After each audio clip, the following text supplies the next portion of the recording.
అమెరికాలో భారీ సంస్థలు సొంత టౌన్షిప్లు నిర్మించుకున్న సందర్భాలు గతంలోనూ ఉన్నాయి. 1900 సంవత్సరంలో జాన్ రాక్ఫెల్లర్కి చెందిన కొలరాడో కోల్ మైనింగ్ టౌన్స్ ఒక ఉదాహరణ.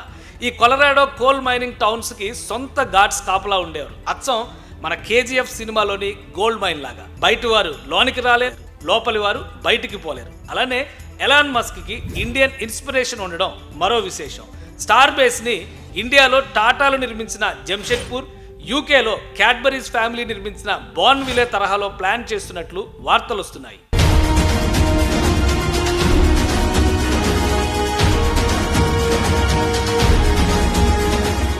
స్టార్ బేస్ గురించి ఎలాన్ మస్క్ తరచూ ప్రస్తావిస్తూనే ఉంటారు. బ్యూరోక్రటిక్ డిలేతో ఈ ప్లాన్ ఏళ్ల తరబడి పెండింగ్లో ఉంది. ఇప్పుడు పరిస్థితులు మారాయి కాబట్టి ఇక స్పీడ్ పెరిగింది.